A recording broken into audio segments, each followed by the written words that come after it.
Nesse vídeo eu vou te mostrar como carregar um endereço completo do usuário assim que ele digitar o CEP em uma aplicação em Angular.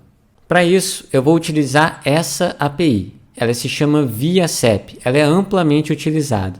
Basicamente o que eu vou fazer é criar um serviço, uma service lá na minha aplicação Angular para consumir a API ViaCep. E olha só que legal, ele já tem esse endpoint aqui onde você passa o CEP, né, viacep.com.br/ws/ aí você coloca o CEP aqui /JSON.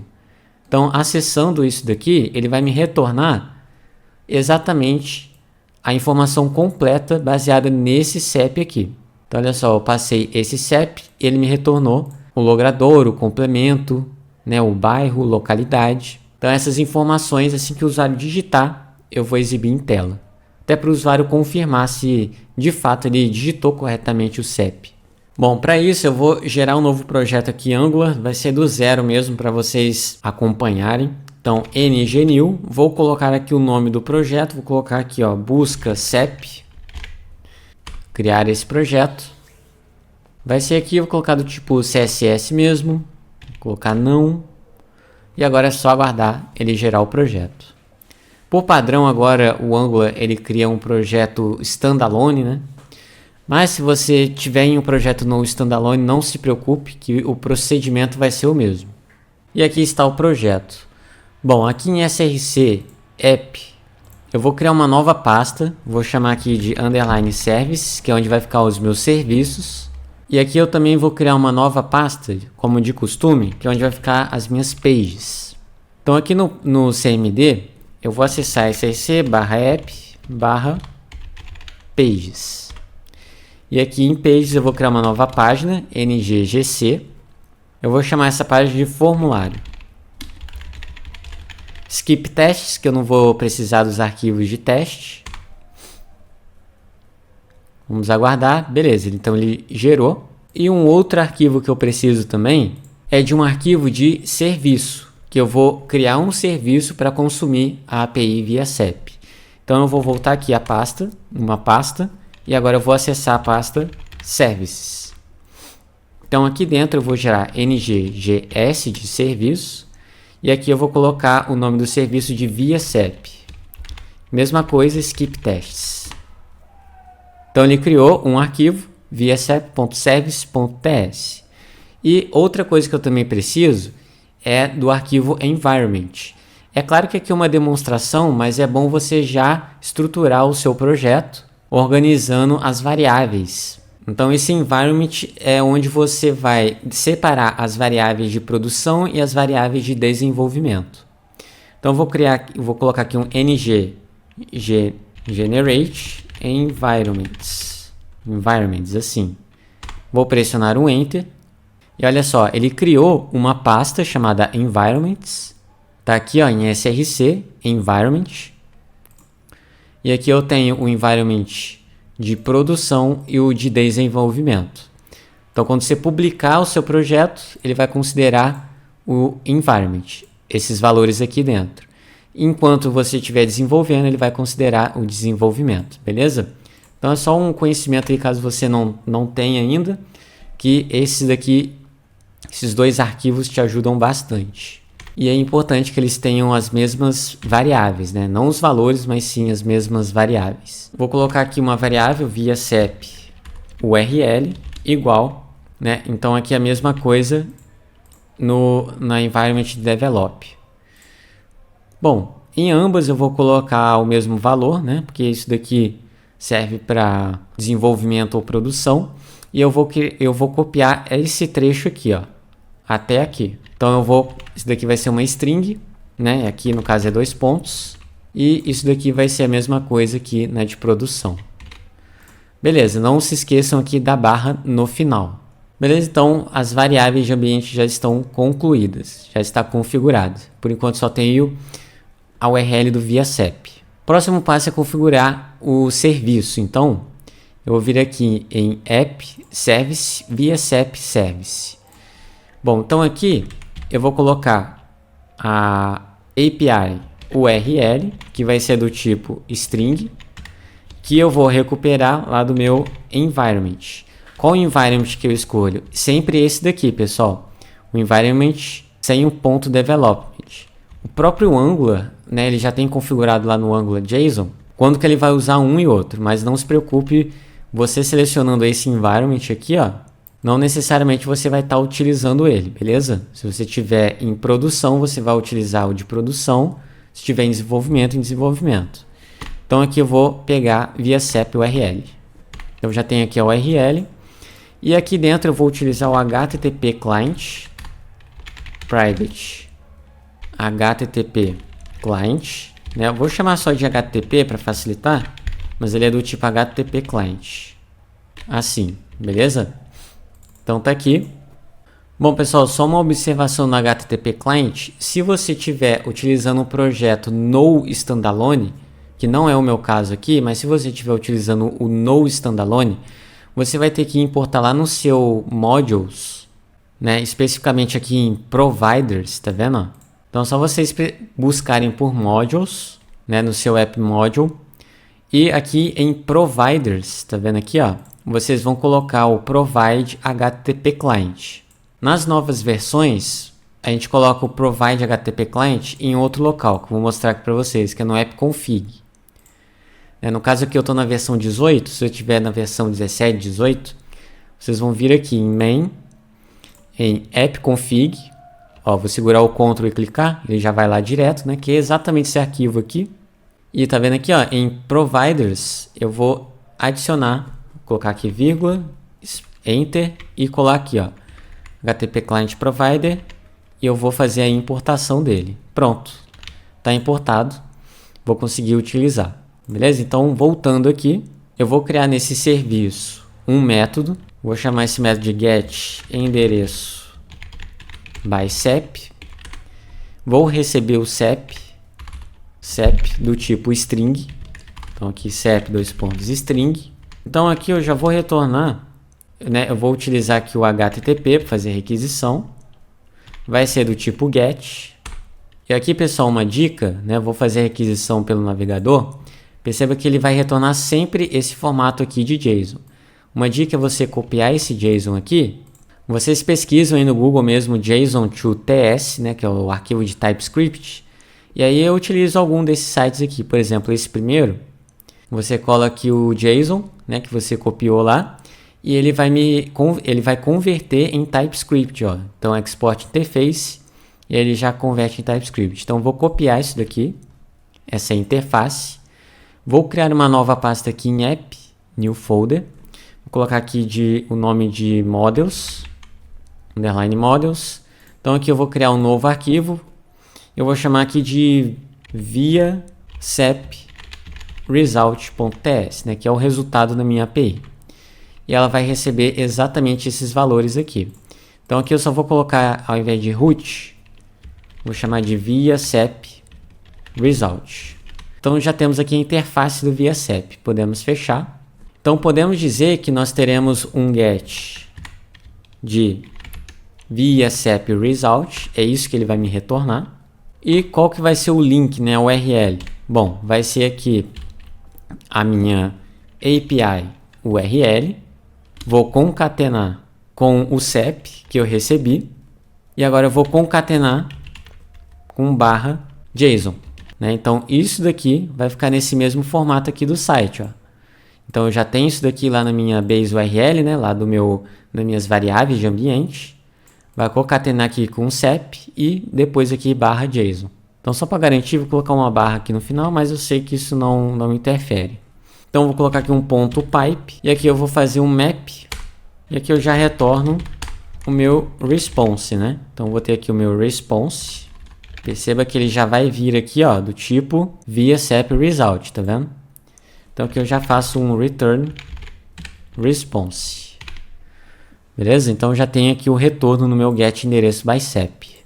Bom, fazendo isso, então agora eu vou criar um formulário para a gente testar isso aqui. Então eu vou vir aqui em pages, já tenho aqui o meu formulário, né? Então só uma observação aqui nas rotas. Eu vou definir que a minha rota raiz não vai ser o app, mas sim vai ser o formulário. Então, vou colocar aqui um path, criar aqui um novo objeto, né? Path. que vai ser o path raiz. Então, eu vou colocar aqui que vai ser o component, formulário component. Beleza, então aqui em app, vou apagar tudo aqui dele. E eu vou passar aqui o router outlet. Só para ficar visualmente mais bonito aqui o formulário, eu vou instalar o Bootstrap. Bom, só executei novamente aqui um npm install, né, só para garantir. Bom, então agora no meu Angular JSON, aqui em Styles, eu vou colocar o caminho do Bootstrap que eu acabei de instalar, que é esse daqui. Feito isso, já posso fechar e vamos focar aqui no formulário. Para a gente não perder muito tempo criando, escrevendo o formulário, vou pedir para a IA gerar um formulário para a gente. Beleza, então já peguei ali alguns campos já pronto. Esse action a gente não vai precisar, vou colar aqui. Beleza, então nós temos aqui logradouro, bairro, cidade e eu também vou ter o estado. Vou colocar aqui estado e o ID aqui também vai ser estado. Só para a gente acompanhar o que a gente está fazendo, é bom a gente executar o projeto. Bom, tá assim, eu vou deixar um do lado do outro, para ficar melhor. Então aqui dentro do form vai ter uma div, dentro dessa div vai ter o conteúdo. Aqui eu vou colocar uma class row, um padding 0 e cada input desse, eu vou colocar aqui um call md. No caso aqui é o logradouro, ele vai ter 6 de espaçamento, o bairro também vai ter 6. Só vou vir aqui no meu app, criar uma div, aqui dentro da div o routerlet, e aqui eu vou colocar uma classe, vou colocar aqui uma margem de 3, eu acho que fica bom. Beleza, já dá pra gente visualizar. Bom, e aqui no formulário também faltou o campo de CEP, Vai ser o primeiro campo, que ele vai digitar aqui o CEP, CEP, E o CEP, ele vai ter aqui um espaçamento de, acho que 4, tá bom? E 7 aqui, ó. Aí, ó, beleza. Então, qual que é a ideia? Eu digitar aqui o CEP e carregar os demais campos. Como eu estou lidando com formulário, é interessante a gente utilizar o Reactive Forms. Então, para isso, eu vou vir aqui em formulário, no caso, Vou colocar aqui um implements on init, ng on init. Eu vou criar aqui também o initialize form. Então, aqui, vou iniciar o formulário. Vou criar aqui um form group. Lembrando que se você tem dificuldade com tudo isso que eu estou falando aqui, eu tenho um curso gratuito aqui no canal, só vocês acessarem a playlist e procurar curso de Angular, que vocês vão ter lá várias aulas sobre Angular. Então eu vou criar aqui um form, vai ser do tipo form group, e eu vou fazer uma instância de form group, inicialmente com um objeto vazio. Aqui no Initialize Forms eu vou inicializar esse novo formulário que eu estou criando. This.form vai ser igual. Eu vou aqui criar um construtor e eu vou injetar private. Eu vou injetar o form builder. Vou chamar de FB form builder. E esse form builder eu vou igualar ao form fb.thisfb.group. E aqui eu passo um objeto, e esse objeto vai ser os mesmos campos aqui do meu formulário. Então aqui nos meus inputs eu tenho que ter o form control name. Ele não sugeriu porque eu ainda não fiz referência do Reactive Forms. Então eu vou vir aqui no formulário, nos imports. No caso, como eu estou utilizando o standalone, eu vou importar aqui. No caso, se vocês estiverem utilizando o no standalone que tem o arquivo app.modules, é lá que vocês vão importar. No meu caso vai ser aqui, Reactive Forms Module. Fiz a importação dele, beleza. Então eu já posso voltar aqui, ó. Se eu voltar aqui no HTML, agora sim eu tenho, Form Control Name, beleza? Então aqui eu tenho que colocar, o Form Control Name aqui vai ser o CEP. Nesse outro aqui vai ser o logradouro. Nesse outro aqui vai ser o bairro. Então é só passar o form control name, e é importante que esses form control name esteja exatamente com o mesmo nome aqui no group, que a gente está criando. Então primeiro eu tenho que configurar essa parte aqui, que vai ser cidade, e por fim eu tenho o estado. CEP Então aqui vai ser o CEP, logradouro, bairro, cidade, estado. Então aqui eu vou passar, aqui eu não vou detalhar muito como que você valida os campos, né? Ou melhor, como que eu mostro que teve algum erro lá na tela do usuário, mas lembrando que eu tenho um vídeo só sobre isso aqui no canal. Então, só acessar lá o meu curso gratuito. Aqui basicamente vamos focar na busca do CEP, né? No caso do endereço. Então aqui eu tenho o CEP, inicialmente vai ser o valor vazio. Então tem aqui um validators também que eu posso passar. No caso aqui uma lista de validators. Aqui vai ser required. Deixa eu ver quantos outros. Os outros campos eu nem vou colocar. Logradouro, bairro, cidade, estado. Logradouro, bairro, cidade, estado. Então aqui vai ser Logradouro, bairro, cidade, estado. O mesmo nome. No meu caso aqui eu não vou ter esses validators. Beleza, está reclamando que faltou aqui a vírgula. Agora sim.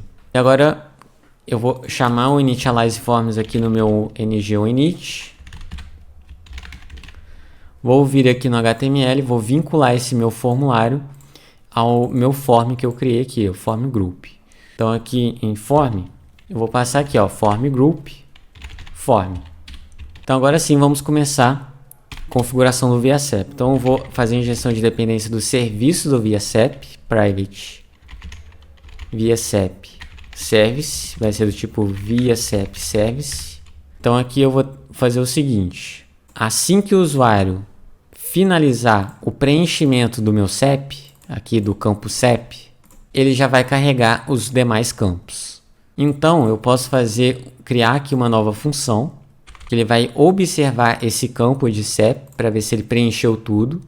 Então eu vou colocar aqui, ó, observe preenchimento CEP. Vou fazer referência aqui ao form, porque eu preciso de um campo dele, this.form. Vou fazer aqui um get do campo CEP. Como ele pode ser nulo, vou colocar uma interrogação. E quando eu tiver aqui um value changes, quando ele alterar o valor, eu vou fazer aqui um subscribe, capturando o valor. E aqui eu vou verificar, né? If, se esse value.length, né? No caso esse value aqui também pode ser nulo. Se o value.length for igual a 8, que é a quantidade de caracteres do CEP, eu vou executar, né? Eu vou buscar o endereço aqui dentro. Então vamos criar aqui uma função separada do endereço, buscar CEP. Aqui em buscar CEP eu vou utilizar o ViaCep service. Vou utilizar aqui o get endereço by CEP. Vou passar aqui o CEP que o usuário digitou. Então no caso vai ser aqui o var CEP. Vai ser igual ao form.get CEP.value. Vou passar o meu CEP aqui no get endereço by CEP. Vou fazer aqui um subscribe. Next. Se tudo der ok, ele vai cair aqui no next. Então já tenho aqui o meu response. E eu também tenho aqui o caso se ele der erro, né? Se ele quiser tratar isso, ele vai cair aqui no erro. Então aqui no meu response, eu já tenho os dados, né, do logradouro, bairro, cidade e estado. Então aqui eu vou colocar this.form. Como eu vou passar os valores apenas para esses 4 campos, eu posso utilizar um método chamado patchValues. Então aqui eu vou passar os valores, esses valores aqui, ó. E aí eles vão receber, no caso aqui o logradouro, response.logradouro, o bairro vai ser response.bairro, a cidade vai ser response.cidade. No caso aqui não é cidade, né? Aqui no caso é a localidade, né? O CEP. Ou melhor, a cidade é a localidade. E o estado aqui vai ser o response.estado, que é a UF. Beleza? Então aqui o erro, a gente pode dar só um console log aqui, mas você pode tratar da sua forma. Então vou colocar aqui, ó, erro ao buscar o CEP. Beleza? Então agora esse busca CEP, ele só vai buscar o CEP quando eu tiver um length do meu value lá no CEP 8, quando ele estiver preenchido. Então vou colocar aqui o this.busca CEP. E esse observador, ele vai começar a observar assim que a minha página carregar. Então vai ficar aqui no ngOinit. Então this.observe preenchimento CEP. Feito isso, vamos testar. Ah, pessoal, e um detalhe, antes da gente testar, vamos voltar aqui lá no nosso environment, porque a gente esqueceu aqui do https://. né? Então vou colocar aqui também no develop. Agora sim está correto. Então agora sim, vamos lá testar. Bom, então vou digitar aqui um CEP 810.030 e olha só, ele já preencheu o Logradouro, o bairro, cidade e o estado. Beleza, pessoal? Então, uma dica, tá? Só para agora uma dica assim de segurança mesmo dos dados, né? Para evitar que o usuário altere aqui alguns dados, você pode desabilitar esses campos, mas a minha recomendação é que você nunca considere lá no seu back-end esses dados preenchidos aqui automaticamente. Eu recomendo que você faça uma requisição do CEP novamente lá no back-end e aí sim você guarda esses dados vindo aqui do via CEP, só para garantir que os dados estão corretamente. Porque às vezes o usuário pode burlar, né? Ele pode alterar aqui alguma coisa errada, ou mesmo que estiver aqui disable, né? Esses campos aqui disable desse jeito aqui, ó. Vamos vir aqui no formulário. Eu posso desabilitar aqui, ó. Exemplo aqui, ó, Logradouro, né? O value vai ser vazio, disable, vou colocar aqui true, né? Vou colocar isso aqui para todos esses demais aqui, ó. Isso aqui e o estado. Por mais que esteja aqui disable, né, o usuário não consegue alterar, o usuário ele pode simplesmente pressionar F12, tirar aqui o disable, né, e preencher qualquer outra coisa, a sua API capturar esse dado aí alterado e vai salvar com dado incorreto. Então, recomendo você só enviar o CEP para a API e na sua API fazer a requisição de novo com os campos corretamente e salvar lá na base. Então, esses campos aqui só servem para o usuário confirmar que ele digitou o CEP corretamente. Então, eu vou digitar aqui um outro CEP, ó, 0100101. Aí, ó, já preencheu, ó. A rua, né, no caso aqui o Logradouro, o bairro Sé, cidade São Paulo e o estado SP. Bom, pessoal, espero que vocês tenham gostado. Deixe aí o seu like, se inscreva aqui no canal para receber mais vídeos como esse sobre tecnologia e programação. Não se esqueça de me seguir lá no Instagram, @cafécombug. Vou ficando por aqui. Falou, até o próximo vídeo.